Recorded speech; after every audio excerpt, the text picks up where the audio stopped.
So, for people who are joining this live stream, this is hopefully one of the later meetings in our long series of putting chemistry functionality into the upcoming version of Wolfram Language. And my first question here is, this is presumably just a temporary thing. This is going away very soon.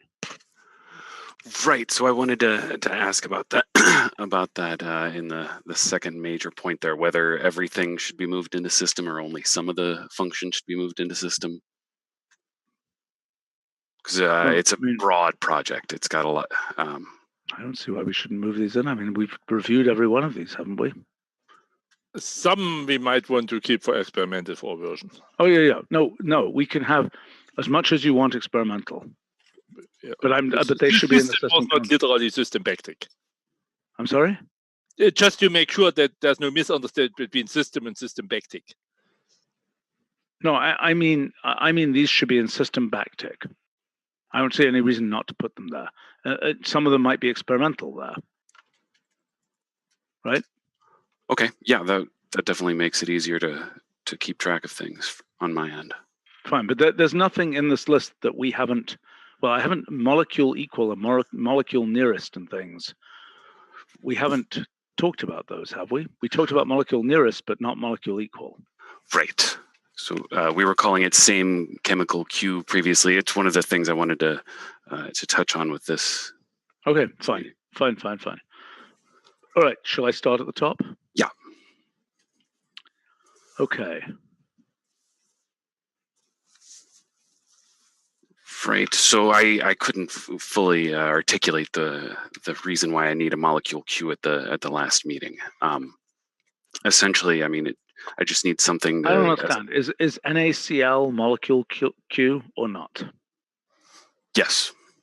Okay, but it's not a molecule, is it? Right. So it's something that it's a flag to tell me that this is a valid Wolfram language molecule and that I can use all of the other functions that I've made on it. It doesn't purport to actually say whether it's right, but that's not going to cut it because NaCl isn't a molecule, but it's something. Na14Cl isn't probably anything. But it's hopeless to base any Q function on the real world. Right. I mean, so what's the issue? I mean, so maybe it shouldn't be a Q function. Okay, but my question is really per definition, if a Q function is supposed to give true false, it can only do structural operations. A Q function can never make a non-trivial decision. Okay, well, fine. How would we reflect that in the name? Because molecule Q, really sounds like it's actually talking about the real world.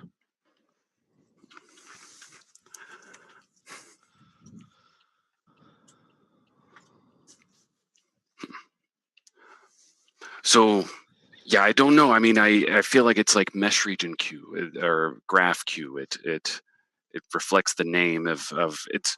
Yes, I understand. I understand from a structural point of view. So how do we reflect that in this name? Instead of molecule Q, maybe it's something like It's a valid molecule. What's that? Could be valid molecule Q. Well, we don't really have that. I mean, we have things like graph Q. But there are no graphs in the real world. So what it does, it checks the validity of this molecule. Of the structural validity, the symbolic structural validity. Yes. Of the molecule, but it has no statement about whether the molecule will fall apart in 10 to the minus 40 seconds. Right, right. I mean, it purely says, is this a molecule object in the if we're in an object-oriented thing, this would be, I mean, like this molecule wouldn't need it. We need this, Stephen, because that's what you need to do when you write programs that accepts molecules. You got to check. I understand, Roger, but the problem is that this is not asking, is it a molecule? It is asking. It's okay. I think that's okay as long as we document it appropriately. It doesn't make any deeper statements about what exists. All right. So we'd say, has the symbolic structure of a molecule suitable for computation in our system? Yes. All right. Doesn't bother you that it's not a real world molecule? Michael, does it bother you? Not at all. I think Because that, I feel I like- think that reflects some bizarre epistemological philosophy position you have. Yeah. Like, now I have to ask other people. I think that there can be something else that says, but I think that's going to be relative to something then. You know, in what sense is it real? Now, is it a molecule? The molecule is in the Wolfram language, not a molecule in the in world. the world. Right. But then you can ask various questions of what real world versions of this, you know. Do we have any Q functions that are real world related? Like in Geo? I don't think we have any. Yeah, we have Geo within. And it probably couldn't be a Do we Q have Geo? function because then it would lie, you know. Well, we have Geo within Q. Sorry. Yeah, but I feel like that's different. But see, it can't say it doesn't know, right? A Q function, Exactly. it's always a liar. Any Q function is a liar. Yeah. That's why I can only test structural things which are unique. Right. So within Q is certainly, that is a structural test. Okay. All right. Fine. Molecule Q it is. Could you, that's one I wouldn't mind tagging as experimental. Yeah, absolutely. Okay. All right. What is the point of these? What are you asking here? So at the last meeting, it was suggested that a lot of these things could be molecular instead of molecule, like molecular position, molecular pattern, rather than molecule position. What the heck does molecule position, what does it mean? What does this, okay, so let's start off. Let me get a molecule here. Let's see what molecule I even know anything about. Okay, so if I say caffeine, for example, how do I get the molecule representation of caffeine? So you could feed that entity to molecule, or you could feed the string caffeine to molecule, and it would translate it to a smiles. That's not relevant. Molecule.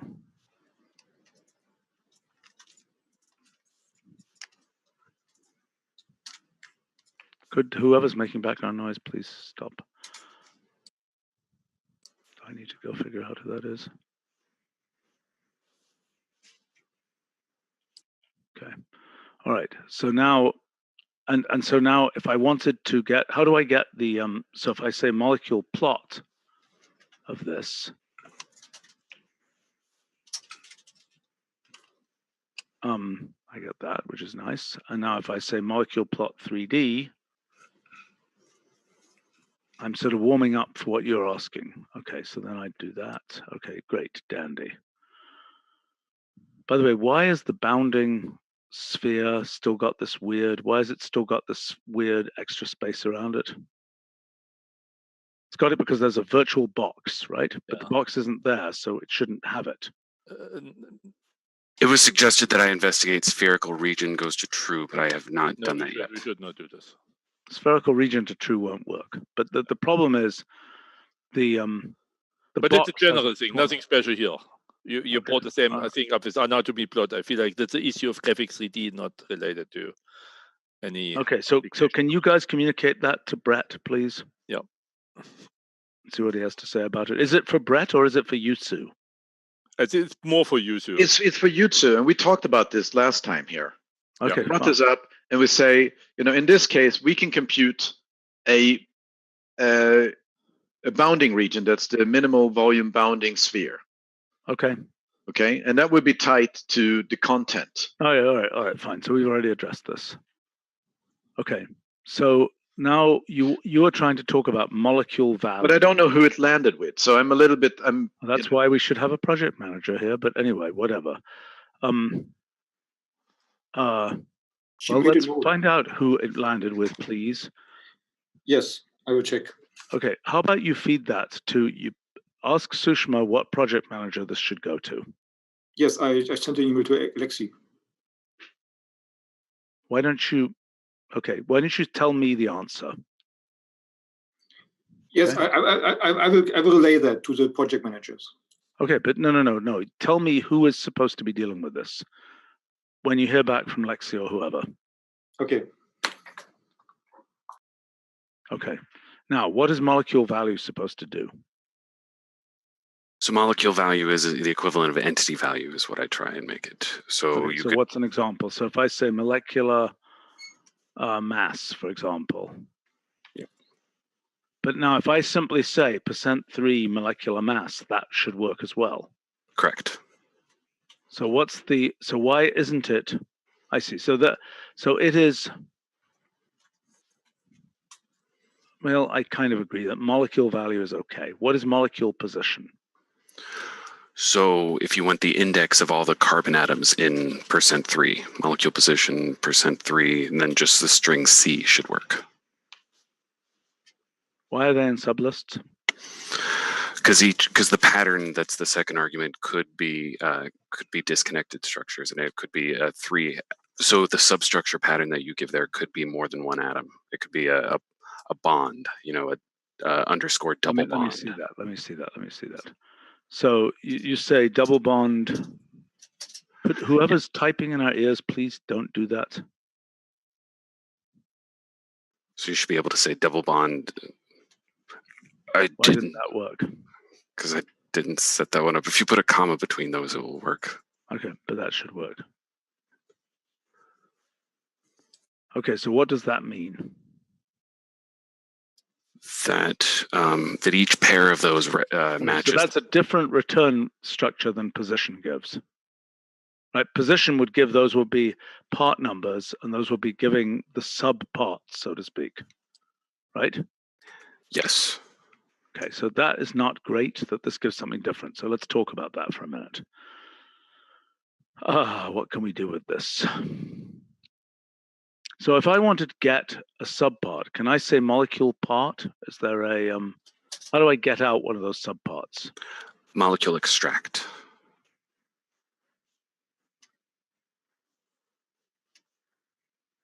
So if I say (6) or (5) there, what does that do? I think you need to wrap it in a list. Why?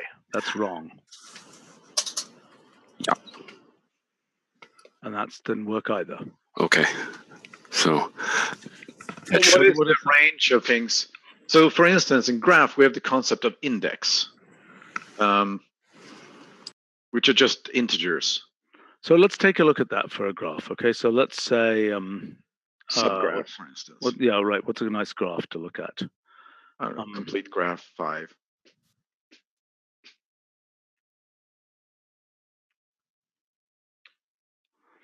Okay, so now let's say I say subgraph of that, comma what? The subgraph, the vertices that you want, and that will bring in the edges with it. That's sort of definition of subgraph. Okay. But part of what I wanted to say, so remember we had this big discussion about sort of annotations as a replacement for properties. Yep. Now, the question is how do you say where in a graph? And that's why I'm bringing this up for molecule. How do you say where in a molecule? Right. And there are two possibilities. It's like the annotation position. Well, no, go ahead. Go ahead. So for graphs, there's vertices and there are edges. And that's what we use, So when you say an edge style is something, you give the edge, with its two vertices connected. And you say what style it is. Right. You can search for it by saying patterns for these things, like the vertex position. They can be pattern variables. And okay, so hold on. Let me try the subgraph here. If I say this, so what would I do if I wanted, what would happen if I did that? I see. So so that's just a null case, so to speak. But if I said, let's say I said in here, _ question mark even Q. Very nice. So that's probably, yeah, I mean, if it was a bigger graph, I would see more stuff. Very nice. Okay. Okay, so now what's your point, Roger? Well, I was thinking that if you say that they're not positions, and they shouldn't be, they aren't positions. They're indices. Right. That's my real point, and maybe that should inform. Yeah, what the function is called. Right. Okay, so what does But for molecule? molecule, we might want other things too. Like, it seemed to me that it would be very natural to give the names, like C for carbon. You know, find me all the carbon. Yeah. Actually, this looks like it's the next item in our list. So let's just deal with. Okay, so you're saying molecule graph. Why isn't it just graph? I don't understand. A %3 would give that graph. So that is a plain Jane graph, right? Well, so yes, it's a system graph, but it has vertex. So for example, if I said something like, what would be a good example? If that's a trivial function in the sense that there is no control that you want to apply to that conversion, then I think that could be just graph of it. If, on the other hand, you want to control, right? So is there control in molecule graph? Not yet, but I was talking with Charles earlier and saying that it might be useful to offer a couple of levels. One, when someone says molecule graph, they give a molecule and then give another argument to specify whether they want to inherit the properties, whether they want it to just be a simple graph with the vertices and the edges, just the connectivity, or to have it annotated with all of the. See, that makes sense for me, because that indicates intent, and I think you've just started in on this ways of mapping it to graphs. Yes. Well, if that's important, it could also be the case that you say, just give me the completely annotated thing, and it's trivial to strip the annotations in graph itself. It could be, but it could also be that you want something. It could be that you want, let's say that there are big chains that you want to abstract to just a single vertex. So you provide abstraction capabilities along the way. That might be very useful for some structural operation. Okay, so now this is a case, and this is something. So that I just did something crazy here. I did a graph union of this, and what the heck did that do? I mean, is that essentially like running canonical graph on it? Well, it creates the union, and then it builds a new layout for it. And the union identifies the vertices, so all the carbon get mixed to one. Well, I understand that, but it lost all the vertex annotation, and I'm asking, why did that happen? Because it didn't. That's what we're building for 12 to inherit. Fine. So in 12, what will this graph union thing? It'll relay it out, but will it still have those vertices labeled? Right. If you specify that, I mean, it is that however it's specified here, right? Right. Okay. The question is. So now that gets into how we do. What other graph operation? Hold on. No, I understand it. Hold on. Yeah. Okay. There's 30 functions that takes a graph, produce another graph. I understand. There is a few of them that are n-ary, like union, intersection, and these things. Yep. Those are the complicated cases. Okay. The basic option for propagation for annotation propagation will support various options like inherited. Yes. Okay? And then you can kind of control it, because there is no universal scheme for how to do this. No, I agree. Tell me another graph operation just for fun that I can apply to this thing. So you could find cycles, right? Or you want an operation that returns a graph. Well, what would find cycles of that? Find spanning tree. Wait. What is it called? Find cycles. What is it called? What's the function? Graph, maybe? Graph cycles? What's it called? No. What is it called? It's just find cycle, I guess.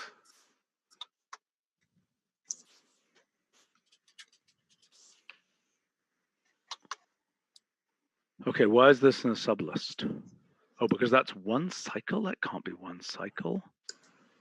So if there, it must have found the outer cycle rather than... So the second argument you can specify how many and such. Yeah, like on other enumerators, we can specify. Okay, right. So let's highlight graph, line 19, line 21, right? Magnificent. Very nice. Okay. All right, so the question here is whether we need molecule graph or whether we can simply say graph. I suspect we're going to need molecule graph. Is that also your conclusion, Roger? I think that you want to control intent, and I think that there are plenty of ways for us to innovate. And for instance, I suspect it's important to be able to abstract away unnecessary subgraphs, and it's I think done when you understand the chemistry and not when you're sort of into. For example, include hydrogens or not. For instance. For example, molecule graph presumably has an option include hydrogens to false. True or not true? If it's not implemented yet, it should be. That's the intent for it to be. But see, I can see, that we can abstract full, carbon chains and cycles. That should be show hydrogens, not include. Sorry? No. In this case, include is correct because they're literally not vertices in there. I don't think graph has an idea of hiding vertices, or maybe it does. Okay. Oh. No, I don't think it does, and this is correct what it's doing here. Okay. All right, I'm sold on this. Okay, and I'm sold on the rename here. We're all good. Now let's talk about what these part numbers actually mean. So the project manager has joined us, and the outing box is with Yushu. Okay, and is he actively doing something on it, or is it just flapping? Andrea? Well, we reported to that actually the same day that he joined the meeting, and we talked with him. But it's just reported. I haven't done any follow-up. Okay, well, maybe you could find out what happened to it. Okay, so let's talk about Right, this is an example of how you would use a molecule position and extract, or whatever we rename them to be. Here's a rather reasonably complicated molecule and a pattern for some atom that's bonded to 4 different oxygens. I have to say, I find all of this functionality really quite impressive. I mean, is there anything else out there that does the kinds of things, as fluidly as this? It seems remarkably nice. Anyway, never mind that. So I really feel like the symbolic pattern language that we're adding here is something that's above and beyond what's available in any of the toolkits that people use in chemistry. So they all resort to using smiles and smart strings, which are very nice and concise. Right. But so someone on our live stream, Bri C, is commenting that the challenge with molecule indices is the established nomenclature of certain core structures such as steroids. Can you comment on that? Oh, he's talking about the different kind of indices. Yes. So yes, and those, go ahead. Do you know what they are, or? Well, no. So I mean, I imagine that's kind of a macro molecular motif that's present in lots of different types of larger molecules. Right. Or okay, no. So when you name a chemical, there's generally an agreed upon position to start the numbering. I don't think that's what we're talking about. I think what we're talking about is sub-molecules that have names, like the such and such sub. The sub. There's a bunch of other indices too that are used for searching large databases of molecules. Those are invariants. If it's going to match, that index is certainly going to come out the same. But even if they come out the same, they might not be the same molecules. All right. So okay, let's like a hash. Let's go back here to molecule part and molecule extract. What is molecule extract supposed to do? Okay, so is it roughly like a subgraph? Yes, although it's listable in the way that I've implemented it. So if you take the position of that substructure, that pattern, you get a list of indices, and then when you run, okay, sorry, hold on. No, molecule extract. Okay, so let's take some random molecule, like this molecule on line 24. So molecule extract, and so let's just say I say range of 10. Mm-hmm. Okay, and so this will extract just those atoms. I don't even know why it necessarily is connected here. So generally, let's see. Okay, that was a bug. That was a bug. You didn't support negative values. If we're going to do this, we should support negative values, just like it does, But that's what I'm saying. They're not positions. You're thinking positions for lists and trees. Yeah, well, that's why extract is a weird name. I mean, what would be the what is the name that you're using in graph for these kinds of things? Subgraph. Okay. And so what this would be is more or less submolecule, but it may not be anything like a molecule. It may be Fragment of something. yes. I mean, a subgraph, even though it might be disconnected, is still. But the thing that came out there, it typesets like a molecule when you did range 10.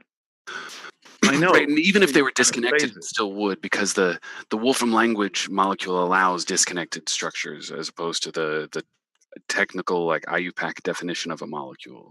I see. Okay, so there we've got something very randomized, right? So there, if we plot that. And so an important The point heck here is is that? when you There's a bunch of vertices with no edges. Yeah, but why are they called H2O and things? That's a good point. right.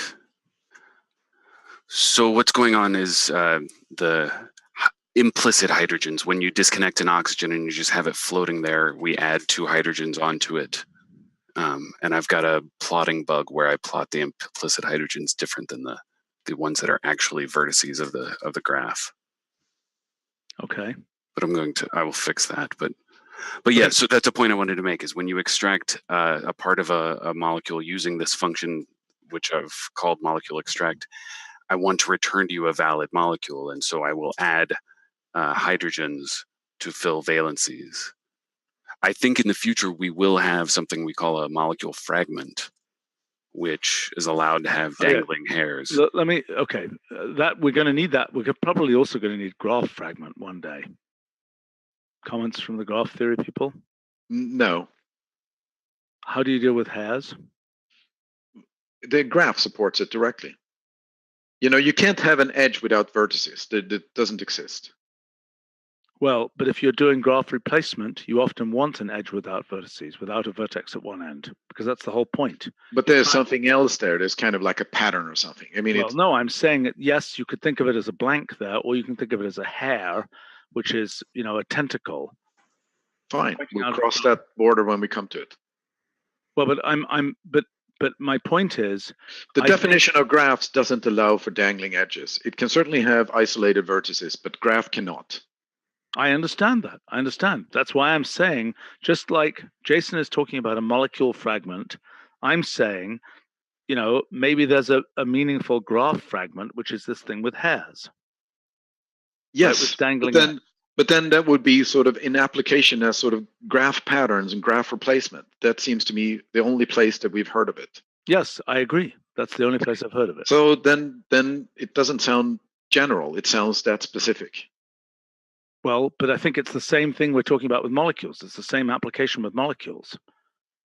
It's you can say replacement, you can say extraction of a pattern, either way. Anyway, let's just for structuring this meeting, this is going to be a complicated discussion with parts and positions and so on. I just want to look ahead at what else you want to talk about here, and then we're going to try and hit this one hard.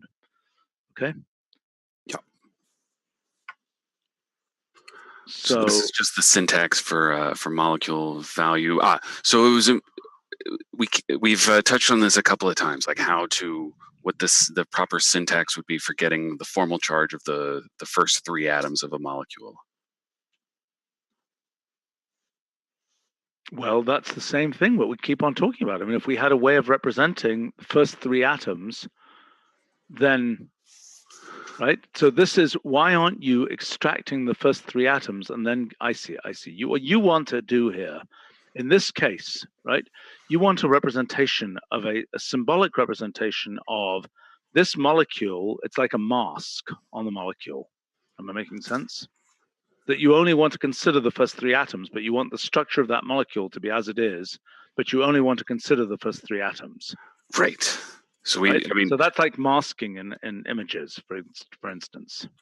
Or if we were in an object-oriented language, you could get the atoms, and they would have a pointer back to their parent molecule or something, but we don't have. No, that would be a total mess. How would that possibly work? No, I wasn't. 3 separate atoms, all with pointers. What would you possibly get? Anyway, never mind. No, I wasn't That proposing. doesn't matter. So let's not. That's not even worth talking about. It's irrelevant. Okay. What you're asking for here is something closely related to what you're asking for up here, right? Because here you're asking for a subpart of the molecule, which, as we can see here, can be a total mess, right? So here, similarly, you're asking for a subpart of the molecule, but here you're asking for the evaluated subpart that might have fragmented the molecule into lots of pieces. Here you're merely saying, this is the part of the molecule I want to consider, but I still want to leave the molecule together.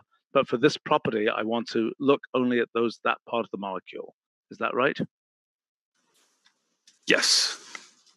Okay, so in a sense, what this is here, you need something like, this is a super bad name, but conceptually you need symbolic molecule part, correct?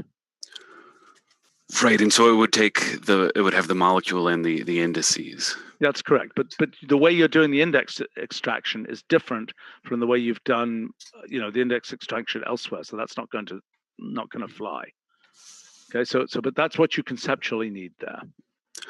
So, but it feels like it would be nice if the subvalue mechanism had a manner for returning that. So what I have right there. Why? I mean, why aren't you saying what part of the molecule you care about and then doing the subvalue?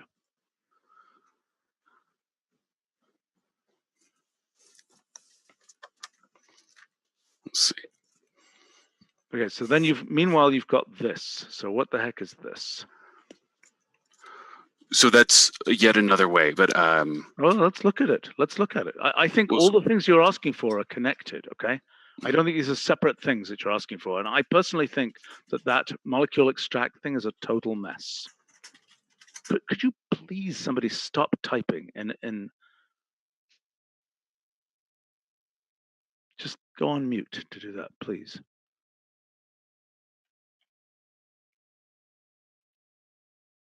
Okay, what did this do? This is saying in the atom list. So atom list can take a pattern as the second argument. And in this case, the pattern. Why isn't that molecule value? Why isn't this thing? You've just created a molecule value mechanism. Why isn't that?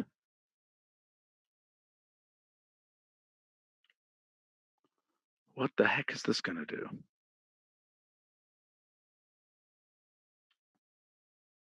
I don't know what that does. Nothing, apparently. I don't understand this. Okay, so the analog of entity list, is that correct? It's meant to be the analog of vertex list. So vertex list, graph, and then you can give it a pattern to get back the list of only those vertices that match the pattern.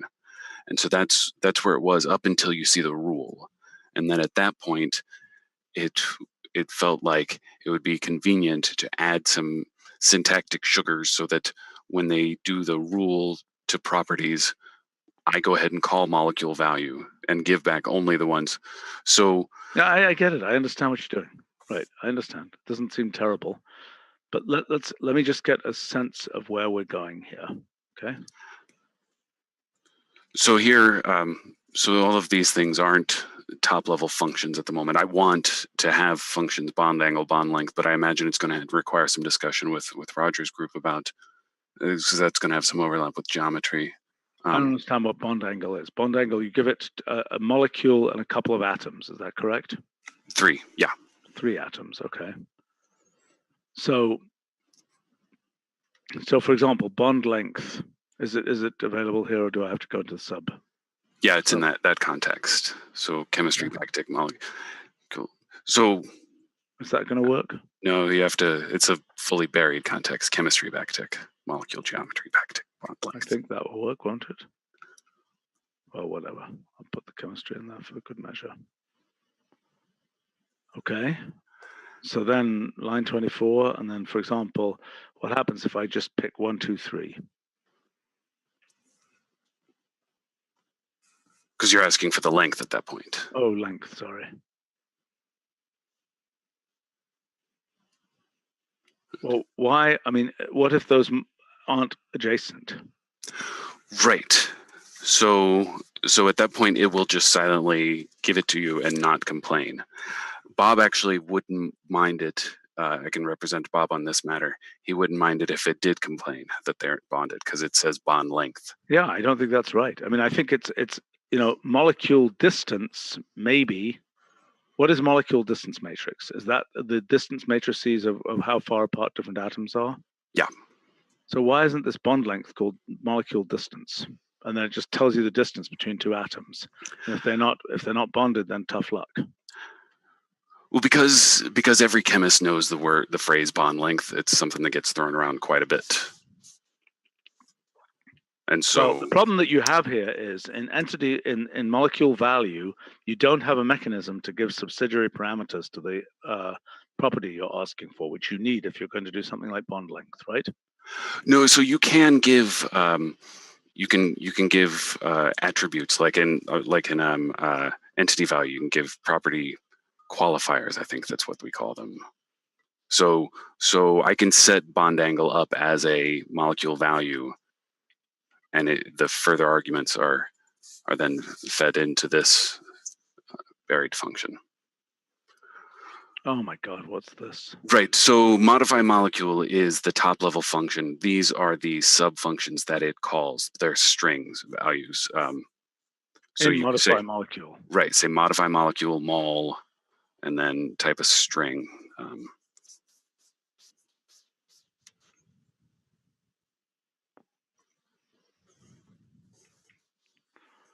And now what should I do here?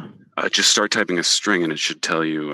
It should give options, right? So you can add an atom. It will add a disconnected atom. Well, wait a minute. What if I want to add an atom at a particular position or something? Just add an atom, but what kind of atom? Well, so it's going to be disconnected. What kind of atom? An atom of tantalum or what?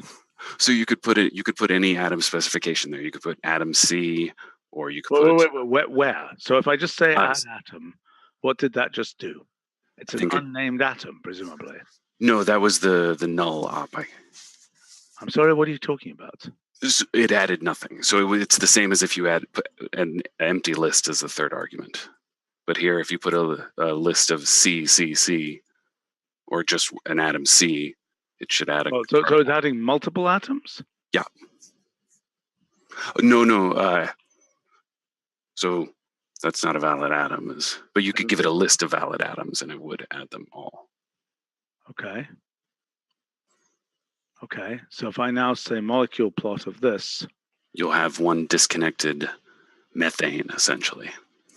Why did it hydrogenate? Is that something in the plotter, or is that something in the modify molecule? It's a property of molecule. If you create a molecule with just an oxygen, then it knows that oxygen needs to be connected to two different things. And so it will add hydrogens. It's common. It's a common thing. So what's the issue with modify molecule here? Oh, no issue. I just, those are not top level functions. I just wanted to point them out. Those are all, we haven't really gone through that list of what all those things do. Okay, all right, fine. And again, here. We haven't well, what the heck is that? Right, so these are descriptors in computation and chem informatics. You use these things, they form a nice numerical vector, and people use them for machine learning or regression models. And so what would be our typical way of naming something like that? What is that? What is that thing called? Right, I have not actually looked up the paper on that one. I've tried on some of these to rename them.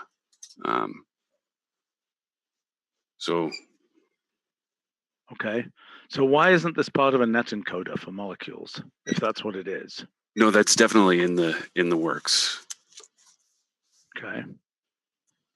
The way I see it, there's going to need to be several net encoders for molecule, just because it's not as mature a field as vision, as computer vision and machine learning. Well, there isn't one up there either necessarily, but that's fine. Okay. So what are the questions here? I mean, in this core functions thing, we're not discussing that here. Is that correct? These have already been discussed. But is there anything we need to discuss here? We have a limited time, so I'm trying to figure out what it is we actually need to discuss. No, I think the most important thing for us to discuss is position and extract. Okay, so That just with really gotta respect to inform these, everything. are there naming issues here? Right. So some of these names are far too ugly to document as exposed properties, but they do what? have some. What is connectivity chi? Is that a chi? Yeah. So it should be spelled out CHI. Okay. There are it's a descriptor that was put out in a whatever. It's fine, but I mean, if we call it connectivity CHI, we'll be good. And you've got the things like POE EVSA, which what is that? I know the VSA stands for van der Waals surface area, but I haven't sussed out. So I mean, obviously, what we have to do with a bunch of these is to consider just renaming them so that they're actually descriptions rather than just some weird acronym. Mm-hmm. Unless it's such a lovely. Okay, it's what the heck? This PEO EVA does not seem to be the world's most common issue, common story. Okay, well, anyway, all right, fine. Yeah, I mean, these are perfectly reasonable. Right, and so those are defined as functions in that file, but then they get exposed through MoleculeValue. So those will all be fine. Properties. That sounds okay. I mean, I think it's kind of weird to do it that way, but if that's how you want to do it, that's fine. Here you see some of these indexes, like Hosoya index. There's a ton of them. Right, which could in principle be applied to any graph. Is that not correct? Yeah. So what are we going to do? Are we going to have a sort of a special function zoo of indices, or what are we going to do with that? Oh, no. Charles, do you have a comment on that? No, it's really more interesting when you do searching. Okay. So these are things that you can, so many things will map to the same value, particularly when they're discrete values. So you can't say that things are equal if they have the same index or same value, but you can reject. There's certainly sure. They're like a hash for these things. Okay, it's like a hash. Right, but okay. Question for graphs. The encoding of graphs for net encoders for neural nets and things. What are we doing on that right now? Nothing. But I thought that the machine learning team was doing something on that. Then I don't know. Then you know about it. Then you should report on that. Okay, but my question is from a design point of view, how do we imagine we're going to do it? Are we going to have, I think we should do it by having a named net encoder, and that's what I think we should do for some of these. I don't think we should build it until we have a reason to have it. Well, we actually have several reasons to try and do graphs. That's a separate issue. Okay, but that has to be the driver, not just because you can do it, because we can do it.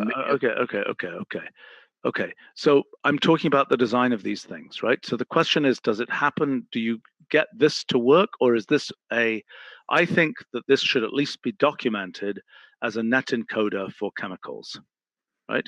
Do you understand what I'm saying? Andrea, you understand what I'm saying? No. Not really. I'm not familiar with this project, so yeah. So I had an intern here for the summer, and we made some interesting a couple of interesting neural nets, and we had to make the encoder functions just by ourselves, and they're kind of a little ugly. I'm interested in cleaning them up and making them. Okay, but so the basic point is the basic point is in this list of net encoders, right, should be something for dealing with chemicals. Right, but notice how small it is. I'm surprised at how small this one is. I thought we actually had a much longer list of net encoders here. So there's like one per images. Yeah, right. I understand. Okay, so the point is that I think we need to do projects to see what they're actually aiming for. You know what? I think that if I look at this function in the source, there are a lot more that are futurized out. Yeah, but then that becomes a very hard thing to use, right? Let's say that there were 100 of these net encoders. Oh, sure. Yeah, we're more interested in ones which are encoders for images, image 3D, etc. What I'm saying is, I think there is a default one for graphs, which I think we have used a couple of times. and it's probably something we should put in there. And I'm telling you that I don't think you should have this. If the main purpose of this is to have it be a net encoder, put it in the net encoder system, not in here. Am I making sense? Right. So I actually am not totally certain what that descriptor is used for. Fine. But whatever it is that's a net encoder, you said you built a net encoder for Right. graphs. I'm encouraging you to put it into the system. Yeah. In net encoder, not as a property of molecules. Do you get what I'm saying? Right. Okay. So meanwhile, you will report back on what these are actually for. Yeah. Right. And a separate issue is Charles trying to decide what to do with things like the Hosoya index and whether we want to pull that up to a top level function. No, we looked at that because we were going to do chemistry. That's the why we looked at it, not for graphs itself. Okay. That's the reason we looked at it. It can be done for graphs, but would you want to? Yeah, I know. That's the question. I don't really know. You know, just because you can doesn't mean you should. No, I understand. But given that we have the code to do this for a graph, it will But no, we shouldn't pollute with things that you just can do. No, I understand. So there's a question of how we package it. Right. I mean, yes, there are a bunch of indices, and I know I don't know what's this, something, a Wiener something or other index, as I recall, that's relevant for graphs of chemicals that tells you about boiling points. Am I remembering correctly? Right. We have that in There alpha. is one, yeah, there's one that relates to boiling point. So Wiener index. So why isn't that here? I mean, they're kind of like weak. No, wait, Jason, why isn't that here? Right. So that isn't one of the ones that came built in for the. So I haven't brought it over from the alpha code yet. Okay, all right. So there's a bunch of others that we could potentially put in here. Right. So a bunch of these indexes, I mean, I'm sure you've seen this too, are sort of weak predictor of I know physical properties. Yes. But we wanted to focus on molecule getting the basic functionality in. This is for the next. I know. I'm trying to define how the project should develop because we're thinking about it today. I'm not saying this has to be in there for the first release. Am I making sense? Yes. Okay. Yeah. All right. So let's go back here to the main question that you've raised, which is how to deal with extracting elements in molecules. Okay. And specifying them. So say I have a pattern. Where is that pattern in a molecule, and how should we? In what way can we answer that? I understand. And so what you've got in a molecule, every atom has an index, correct? Yes. Okay. So when you ask where is a subgraph in a graph, the answer that you get is a list of indices, correct? Is that correct? It a list of vertices? Or? No. Indices. It's not what do you get? The names of the vertices or the indices of the vertices? Charles? The name of the vertices. The names. Okay. So in the case of molecule, we also have the possibility of naming vertices, correct? But we have nothing that forces uniqueness of names of vertices. Is that correct or is that not correct? Let's see. So a user can give a name to an atom, and it definitely needs to be unique. Okay, fine. So it's the same as with a graph where the indices could be successive integers or they could be specific names, right? Is that correct? But we've never implemented anything of giving a name to an atom that wasn't named by the user. So one could imagine. No. I'm not talking about that. I understand what you're saying, but I wasn't talking about that. I'm trying to understand, just like in graphs, the names of atoms can either be successive integers or they can be whatever you happen to give the name, that atom as a name, correct? Yes. Okay. All right. So now what we're asking.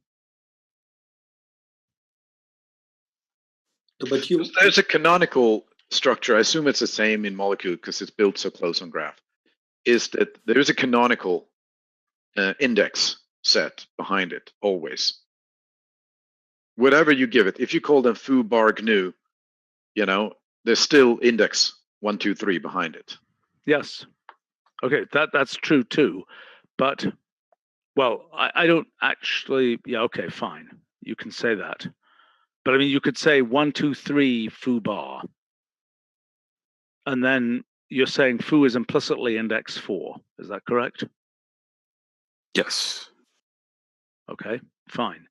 All right, so now a submolecule in your definition is specified, but I'm sorry? It's finding a pattern, right? Finding a functional group, finding something like that. No. It's specified by a collection of atom identifiers, correct?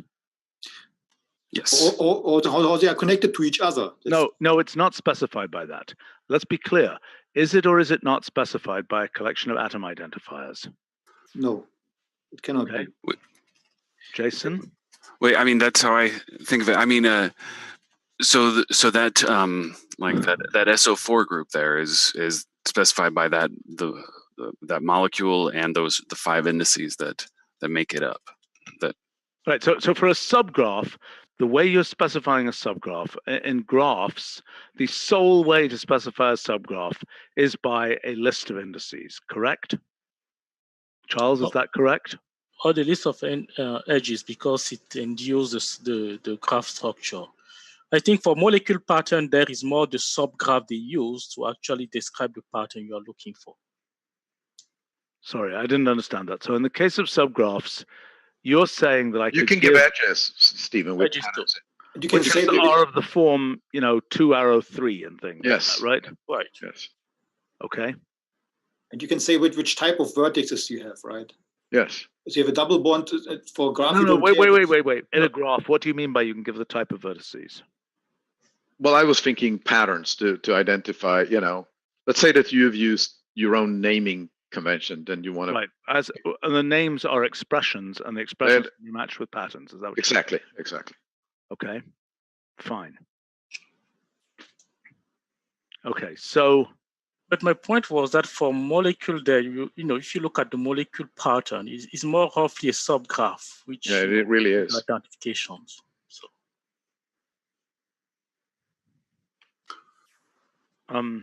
Okay. Sorry. Say what you said again. I said the molecule pattern is, roughly speaking, a subgraph they use to identify that pattern in the molecule, that structure in the molecule. Right. But unfortunately, this thing here, so if we were to say that this is a molecule here, forget the blank, and call that a molecule, right? No, I don't understand what that's doing. Why is molecule... So so that's a bad message, but you have the number 5 in your list of bonds, and so that's a bad message. Yeah, I agree. Okay. What? Yeah, it's not defined. It's I'll look into that. What's not defined? What is this? No, okay, so it's an even worse message than I thought. So in a molecule, you have to say what kind of bonds they are. But what are these? These are bonds. Right. Those are single bonds, right? So I made up the bond head to represent an unspecified bond. That's not going to cut it. It's not going to cut it. That's yet another pattern construct. Is that correct? Yes. What is the list of pattern constructs? So there's molecule pattern, bond, and so the only other thing that is purely pattern would be smarts pattern. But that was one of the bullet points I wanted to hit on, was we might not need smarts pattern.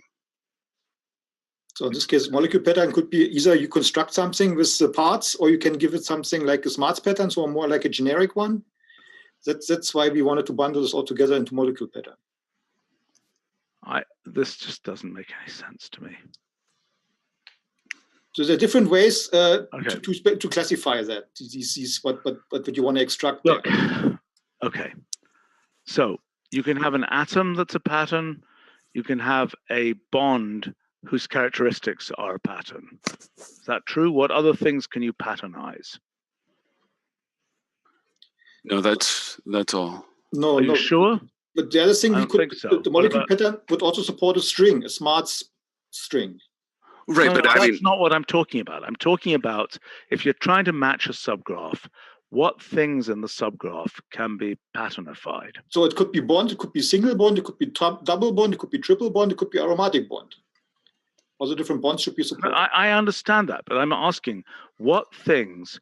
So this is a subgraph, right? It attaches with hairs to the rest of the molecule, correct? Yes. Yeah. Okay. How are those hairs specified here? They're not. Well, okay. Why is that? I mean, in other words, if I said, well, I want this, but I want it to connect only with double bonds to the rest of the molecule, how would I specify that? Right. So the ends of the hairs would then need to be blanks, would need to be vertices in the subgraph. Okay. So normally, when you say this is a subgraph, you're saying it is certain parts of the molecule, and you're silent on what other bonds exist. These are bonds that exist that you are requiring to exist, but there are other bonds that connect to these oxygens, and you're silent on what those are. Is that correct? Yes. Okay, so the difference of this with a subgraph is what? In a subgraph, you said you can specify vertices, and here we seem to be specifying edges as well. But how do you specify edges in the standard subgraph way set up? No, this, I mean, I believe from what I see, what they're actually doing here is a subgraph isomorphism. It's not really subgraph, it is subgraph isomorphism. You have a graph, you have a subgraph, you want to find the corresponding subgraph which is isomorphic to that graph. Exactly, and then here we take the extra step of making sure that isomorphism maps across the properties that we've specified need to match. Right, you preserve the property name. Or I'm sorry, what properties? Well, so in this case, the 4 of the specified vertices need to have the atomic number equal to 8. The edges, we're not putting any type of. I'm sorry, I thought what we were talking about here. So this is a pattern that involves 5 atoms, right? It's a subgraph involving 5 atoms. Yes. Okay. And what I'm asking about graphs is when you specify a subgraph, you can give the vertices that are involved in the subgraph by name. This is specifying them by type, but in the other case, it's by name, right? And then you're saying, Charles, that you can also give the edges in some way. Is that correct? yes. Okay. Now, do you also have a way of specifying by annotations or what you're currently calling properties? Because this is effectively saying 4 of the vertices have the property that their atom type is oxygen. Right? Yes, but no, not yet. Okay, so you can imagine a moment when you can do subgraph isomorphism with respect to saying, I want all the black vertices that are connected in this way, for example, right? Yes. Do you have a design for how to do that? Yes. What is it, roughly? And it essentially was an option to specify which property do you want to preserve during the computation of the isomorphism. No, that's not right, Charles. That's not what we're talking about. No, I think what Stephen is talking about is to identify what parts to pick out. Exactly. So let's say you've got a graph and it's got... And taking into account not just the connectivity, not just the pure graph. But there's 2 things, right? There is the structure and the property. I thought he was talking about the property. Yeah, right. Let me give you an example. We've got a graph. Its vertices are colored red, green, or blue. Okay? So what I want is a little pentagon that is all green vertices. I don't care what the numbers of the vertices are. I just want a pentagon that's all green vertices. Am I making sense? Right. How would I specify that? Well, actually, now you can actually do that by doing the pattern, right? So you can do the pattern and then you ask in the pattern, condition, property value or annotation value now. Okay, so that's a somewhat more. Okay, so an alternative would be to say something like, the analog of this would be to say something in the graph like annotation using the new terminology, blah, blah, blah, blah, blah, blah, there. Now, I don't even know, there's a question about the flatness of annotation. That is, if you give one annotation here, even if a vertex had 3 annotations, would this one annotation then still match? Do you get what I'm saying? A vertex has 3 annotations. Right. It's red, it's triangular, and it's got weight 17. Okay? I'm simply saying I want a cluster of red vertices. So I need a way of specifying, of giving a pattern in this graph pattern that says, make sure that vertex is red, but ignore whether its weight is anything. Am I making sense? Yes. Okay, so is there a way to do this? I Right think now, it's just what Charles said. It's a bit clumsy. I think that one could probably enlarge the pattern language. Yeah, I get it. Okay. Okay. well, To use annotation. So right now it's sort of relying on the actual pattern language. which is Yeah, the I more get it. powerful I get one, right? You get everything. It makes it very powerful. Yes, I understand. Okay, but so the analog of that in the chemistry case would be a slash semicolon, a test that involves, are you the atom that I'm looking for type thing. No, Am I but making you sense? also want to check your surroundings. Give me all the atoms which are surrounded by red balls. Give me all the No, that's not what we have here, right? That's not what this pattern is. This pattern says, look at these particular atoms, right? You're not, the thing you just asked for is not provided for by this pattern language. Okay. Do you see that? I mean, Jason, do you agree? In other words, I want a tantalum atom that is surrounded by, I don't know, scandiums or something. I have no idea if that binds in any way, but you know what I'm saying? You don't have a way to specify that with this pattern language. No, not without. Let's see. So hydrogens are treated special. There is something in the language. You could wrap one of those vertices and specify its hydrogen count. You could specify its neighbor count, but you can't specify what those neighbors are. How? So you would wrap that capital O in an atom, and then you could write hydrogen count goes to 3. Okay, fine. All right, okay.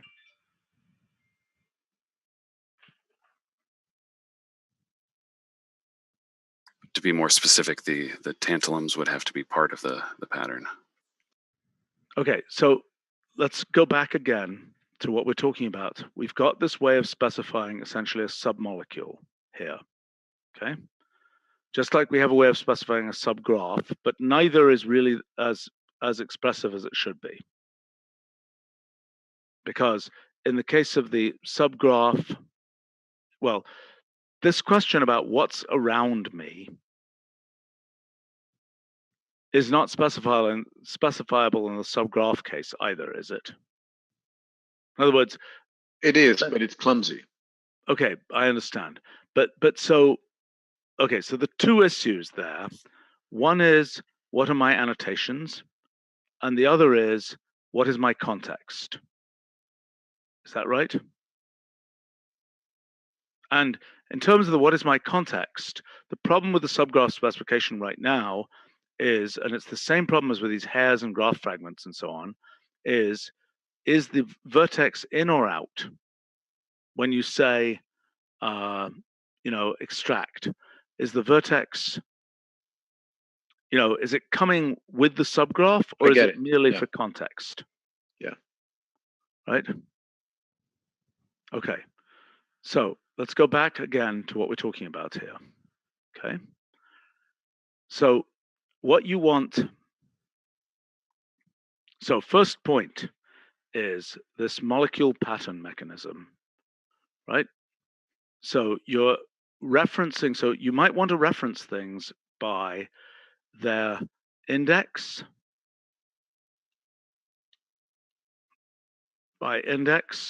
or by their type, or by their properties. Correct? Yeah, I mean, so you reference them by their index in the list of bonds, right? Yes. Yeah.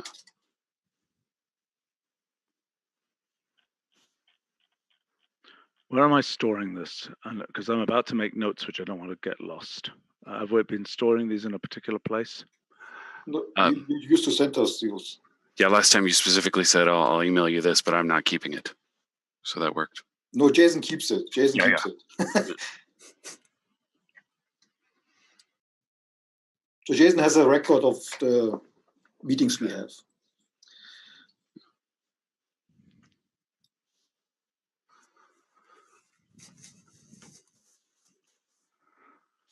Okay, so reference atoms by index or by their type or by their properties. Okay, so now similarly, I'm going to write down nominally graph pattern.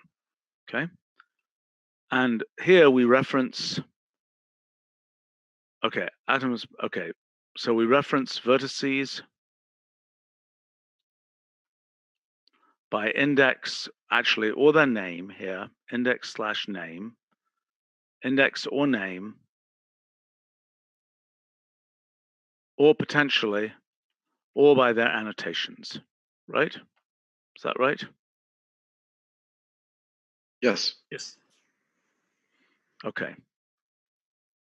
So now the next thing we might want to do is, okay, so you've got the edges which are being referenced in a certain way, but we also potentially want to reference atoms by their context. Does that make sense? But I don't quite understand how we would do that.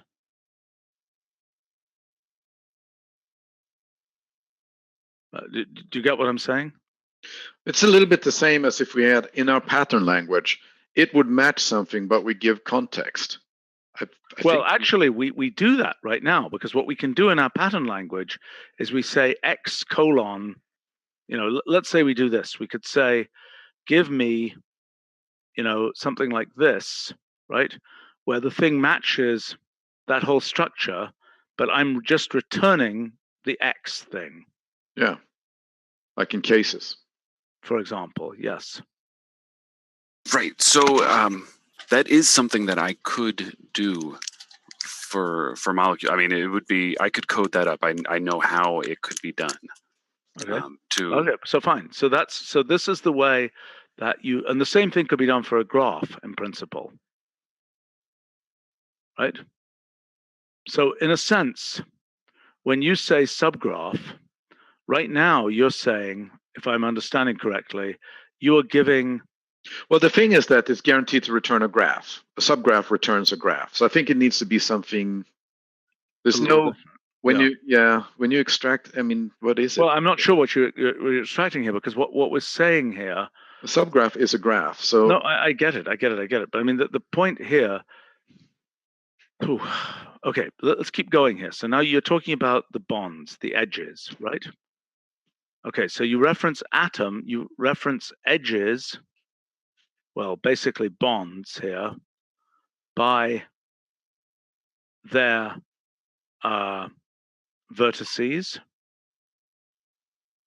or by their type. What else? So I haven't hooked it up yet, but you could add patterns on properties into the pattern. So we have it. Or their properties. Right. Okay. So now, what do we want to return here? We're trying to. So again, when you say properties, you mean what we now also call annotations, right? You don't mean some other property. Okay. Well, so I mean computed properties. And I think that's a distinction that would need to be made, is properties that are. So we so e.g. bond length. Bonds less than 5 angstroms long. Exactly. Yeah. Jason, I really wish you could find a way to not be as noisy. But okay. Anyway, doesn't matter. But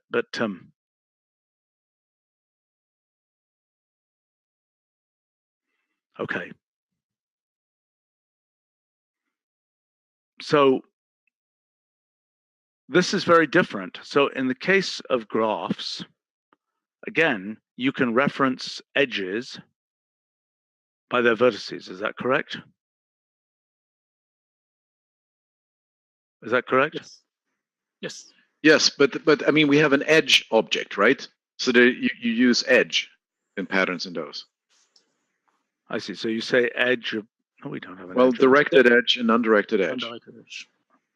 Okay, so that's an interesting case because, like bonds, right, where there's single bond, double bond, and so on, you have undirected edge and directed edge. Am I making sense? And I don't think you have a generic for saying an edge of any kind, do you? No. Right. So that would be the analog of the single bond, double bond, a bond of any kind, right? Yes. In fact, you simply don't have that. Right. But right, and in this case, it seemed useful. No, I mean, you could use or, alternative. Yeah. Right. So right. the pattern language accounts for that. But you could also perfectly well say this. Which is an undirected edge. Right. Well, you could also have directed edges, right? We take the polarization into account, the one polarization. For what? For these. Is that what those are? No, it's not that would be for salt or something like that. Right. I mean, we don't have a concept of directed bonds. No, but this would be the bond polarization, right? Because in this case, you would give it a direction. Yeah, okay, fine. But we don't have that notion yet. But we certainly, this could perfectly well represent a bond of any type. Well, I assume it would be a single bond only, right? No, not necessarily, because we're trying to invent something where we don't have to bring in a whole thing called bond to just represent the simple pattern thing: single bond, vertical bar, double bond, right? I mean, the we're easy trying thing to avoid doing that. For me to just parse rule in that way. Well, either way, it doesn't matter. Rule, undirected rule, two-way rule, whatever. Okay. But that's not solving the whole problem. Okay. So the thing that you get back by, so first point is, how do you reference a submolecule here, right? Second point is, how do you return the submolecule, or possibly represent the submolecule without returning it so you can ask about its other properties? Am I making sense? Okay, so hold on. We need the notion of a submolecule, and there are two cases. Return the submolecule and consider the submolecule in situ. Am I making sense? Yes. Because that case there is when you want to find out, I don't know, something about, I don't know, what was the thing you were computing before? I can't remember what it was. The 1, 2, 3 thing where you was asking for some kind of so the gas stagger partial charges. Yeah. Yes. Of course. Well, I've never heard of those things, but okay. So that's the case there. So one case is you return the submolecule for further processing, and the other is you consider it in situ. Now, how common is it in the molecule? That in situ reminds me of highlight. Highlight does, graph. Yes, it does. So before you can look for smarts pattern at the daylight, and you can see what kind of pattern we want to support, right? And they are much more than what we currently list here. If you what's your point? I'm sorry, I don't understand your point. No, if you go to look for smarts pattern, do a quick search for that, and then click on the daylight link, you will see what kind of things we want to support here. Well, actually, I mean, the smarts pattern language has a lot of stuff that I don't know that we. I just say what we are doing here is it's to see. Okay, what are you talking about? I mean, you're basically, the point that you're making is what? That there are things that involve context that we're not describing here? Yes. Okay. Here's a link for smarts patterns. So these are the things we eventually should support. Okay, but there's a way that we could just give this string for a smarts pattern, correct? Yes, that would be then, you can give molecule get and the smarts pattern string. Okay, but take a look at what these things are. They involve things like these very non-local, anti-clockwise, presumably. But in most implementations of this, those things, even the non-local ones, are condensed down to be local. So the chirality represents the three-dimensional arrangement of 5 atoms. But what they do is they make that a property of the central atom, and they do this pattern matching based on that. Oh, but is that an implementation hack, or is that something relevant to users who are specifying the pattern? No. So that's an implementation detail. Okay, so fine. So we don't care about that. The important point is, how do we specify the patterns? right? And is it the case that one of these smarts patterns, how do we think about that graph theoretically? What is one of these smarts patterns? Is it a molecule graph that has had certain molecules replaced by blanks? What is it? Yes, you can substitute for the rest. You can. Is that sufficient, or is that only part of what you need to do? And also, what comes out? What's the return for these smarts, that you're referring to, Björn? But do you get the full molecule back that matches that, or do you get a part of it, or what happens? So in this case, you would the rest you would, for instance, substitute by R, right? Because it's what the rest or something, or what. What? So you would simplify the rest. So what we want to do, we want to know where are the reactive centers on the molecules. This is what we care about, right? So knowing where the pattern exists in the molecule, and also does the pattern exist? Right, does it exist? Because it was one of the things we never touched it. The contains Q that we have, right? Okay, so does it exist? Does it match? Okay. No. Does it match, or how long is the longest carbon chain? Okay, so that's for lookup. Okay. So right. then the second thing is where, which is to me like highlight. Yes. A position like thing. Okay. Yeah. What what he has there in the plot. Okay. What other things are there? Well, so you can do replacements. So you have a pattern. I have this other pattern, and I want to do a replacement. That's how we do. That's how you could hack a reaction. Okay. Have you got that functionality in yet? No. Yeah, it's in Modify Molecule. We have no reactions so far. No, I know that. Okay. But so Modify Molecule is the thing where you have to give it a description of where in the molecule. It's like replace part. You have to say where you want that replacement to happen. Is that correct? So I envision there being a replace part and a replace, although I may have implemented them in the same function. So if you go to core functions, and there's a section on Modify Molecule, and I believe I have an example for the replacement. So the last section there. So there should be a replace and a replace list. Replace substructure. That's not relevant. That one of them is replaced. No, one of them is replaced by. Look, one of them is, replace a thing that looks like this, a pattern that looks like this.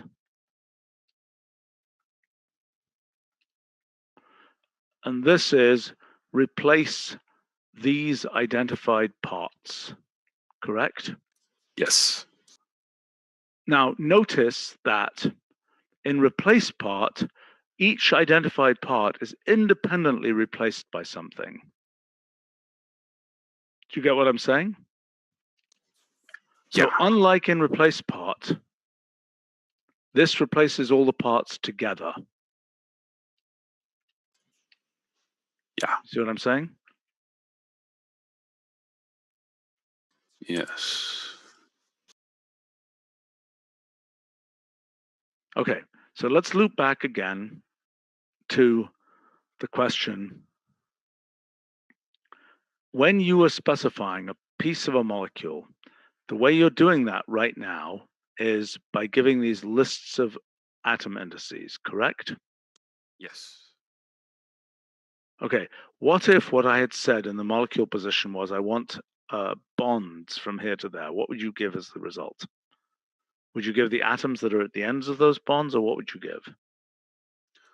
So it would be any bonds that are connected within those, right? And then, so it would be single bond 8, 7, comma, double bond 9, 10, comma, triple bond 10, 11. So hold on.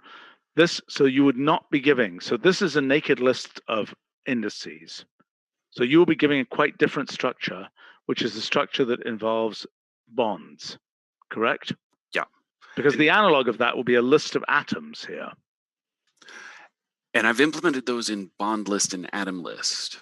So if you give bond list, but it's kind of different, because bond list, the pattern that you give needs to match a single bond only. Whereas in molecule position, the pattern you give could be a whole substructure. Yeah. All right, let's. I mean, we should wrap up here because I'm really late for the next thing.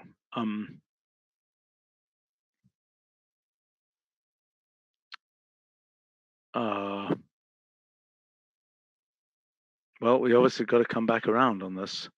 So should we meet sooner? Yeah, very soon. Very soon. I mean,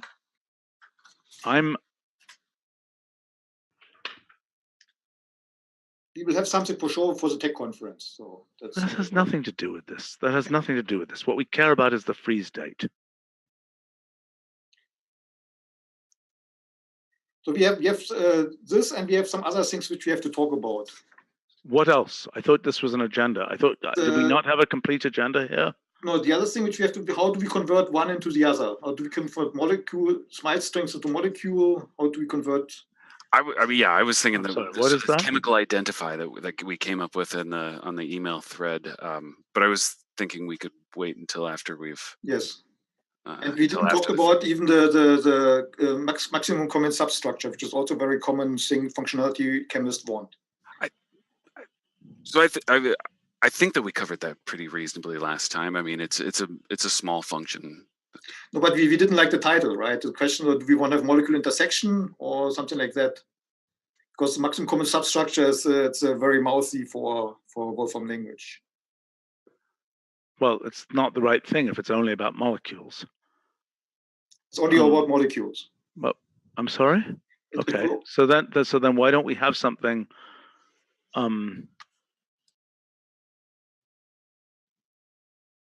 I mean, I would have thought we'd end up with something like molecule. What does it return anyway? It's another one of these submolecules, isn't it, that it's trying to return? But it returns a pattern. A pattern is a string pattern, actually. What? So, not a string pattern, a smarts pattern. So a pattern that is a string. I'm sorry. Well, and how does that relate to the submolecules we've been talking about? So you can conform them. What? So you do a maximum common substructure of two different molecules, and it returns back at the moment a smarts pattern, but it could also return a molecule pattern. Okay, so hold on. So this is an example of something. So max common substructure, right? Yeah. Is an example of a function which should return a submolecule. Or return either a submolecule. It shouldn't return a pattern, because a pattern is something that can, well, I guess it could return a pattern. Yeah, okay. I think the possible advantage of a pattern is that you can then highlight, just look at it in context in either of the molecules, right? Yeah, and that's what we do on alpha right now. Yeah, I mean plotting the two molecules with the substructure highlighted. I see. So if I give two random molecules in alpha, what will I see there? If I give molecules, if I say, give me two molecules that have some common substructure. Caffeine and benzene, I haven't the slightest idea.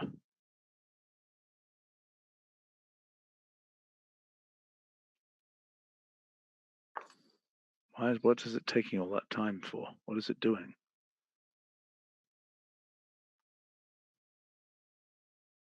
Okay.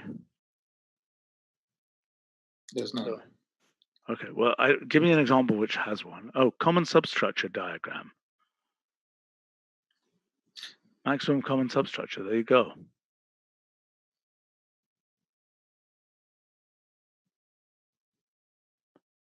Show substructure locations. All right, yes. That's what Jason implemented also. Okay, that's pretty nice. So this is what we originally, where we started from, that we wanted that. Yeah, I started wanting to do all these things in alpha and got tired of using an external library to do it and wanted to be able to do it in the language. This is what chemists really want. So this is really nice functionality. Okay, but let's be clear on what they really want. Do they want to be able to make pictures, or do they want to be able to compute with this? Compute with it. Pictures is just a Oh cherry. yeah. So, so for Making pictures is important as well. each of those, hold on, each of those things. But that pattern looks like a mask. You know, restrict your computation to that in context type thing. I would think so. Right, which is the case of a submolecule, as we've said here. Consider the submolecule in situ. Yeah. I'm unconvinced about this return the submolecule thing, and I think that's potentially. I mean, what it could do is you know, another way to think about it is that it contains the annotations where those things that have special meaning. That computation can then, you know, so it comes as it's a molecule that then has been, quotes, masked or highlighted or annotated. Or annotated, right? Okay, and one could have probably workflows that then do decent things with that from there on out, because then you don't have to. Yes, I agree. That's how it should be then eventually. So I mean, that would require so a new head that is like. No, it would require nothing. No. Oh, okay. It requires nothing. It's just it would require an annotation that's standard, that's being actually used by a lot of compute functions. Right. I mean, like masking, analogous to masking in image processing, which doesn't happen. Except it's not in the image. So there you have to tag it along all the time. Yeah. Right. Whereas here, the annotation will be in the molecule. Yeah. So we're essentially talking like a highlight graph, which has a graph and the highlight specified. Right. But it's not stored. Highlight graph doesn't store sort of a separate property called highlight. Actually, it does. We do. It's actually the same. It's the You're same. right. Actually, it's a good point. I didn't think of that. Yes, we did eventually. So, but visually, I don't think most people see that, Charles. I think you and I do, but they just see the visual. Sure. The sort of the visual representation of it, and I don't think computation take that into account anywhere at this point. No, we don't have any function here. Right. Okay, listen. So, but answer your question. So we are nearly through. So we have some loose ends still, but I think we talked. I think these are fairly big loose ends, actually. Okay. I think this stuff is quite complicated, and I think we need to not get it wrong. We haven't really talked about nearest yet, or did we? Talk about what? Yeah, I actually don't think we talk about what? Similarity and nearest functions, which we also support, which is not on the agenda because we wanted to keep just the molecule part there. So to be honest, molecule similarity I think is such a big topic for us to talk about that I don't even know that we'll have the time to really nail it out before release, so those functions might just stay. But you have it nearly there. I mean, it's okay. All right. Okay. So I mean, I have. Let's get scheduled. Let's get scheduled for sometime in the next 2 days to continue this. Okay. Yeah. And this is I can send you this notebook here, but this is also in a chemical structure subfolder of ILD. Okay. Okay. Just make a note. Okay. Great. For people on the live stream, we are actually going to another meeting that will be live streamed in just a moment.